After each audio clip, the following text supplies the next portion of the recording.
ஒரு 2 நிமிஷ preventive treatment பற்களை கேவிட்டியிலிருந்து பாதுகாக்க கூடும்னு தெரியுமா உங்களுக்கு? குழந்தைகளுக்கும் பெரியவர்களுக்கும் கேவிட்டி ஒரு பொதுவான பிரச்சனை. ஸ்வீட் ஸ்நாக்ஸ், டீ, காபி இதெல்லாம் இனாமலை பலவீனப்படுத்தும். டாபிக்கல் புளோரைடு என்பது ஒரு பாதுகாப்பான கனிமம்.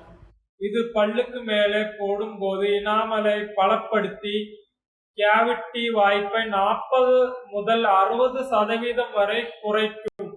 இது புது கேவிட்டி உருவாகாமல் தடுக்கும். குழந்தைகளுக்கும் பெரியவர்களுக்கும் 100% சேஃப். வலி இல்லை, ட்ரில்லிங் இல்லை, முழு ப்ரொசீஜர் 2-3 நிமிஷம் தான். பற்களின் மேல் ஒரு மென்மையான புளோரைடு வார்னிஷ் தடவப்படும். அது உடனே ஒட்டிக்கொண்டு எச்சிலுடன் நேச்சுரலி ஹார்டாகிவிடும். ட்ரீட்மெண்ட் முடிந்ததும் உடனே வீட்டுக்கு போகலாம். 3 வயதுக்கும் மேற்பட்ட குழந்தைகள், சென்சிட்டிவிட்டி உள்ளவர்கள், பிரேசஸ் போட்டிருப்பவர்கள், ஸ்வீட் லெவர்ஸ், ரிப்பீட்டட் ஃபில்லிங்ஸ் உள்ளவர்கள் எல்லாருக்கும் புளோரைடு ரொம்ப பயனுள்ளதாக இருக்கும். இப்போ செய்யும் ஒரு சின்ன பிரிவென்டிவ் ஸ்டெப் நாளைக்கு பெரிய ட்ரீட்மெண்டை தவிர்க்கும். உங்கள் புளோரைடு வார்னிஷ் அப்ளிகேஷன் செஷனை புக் பண்ணுங்க. Healthy teeth, healthy smile.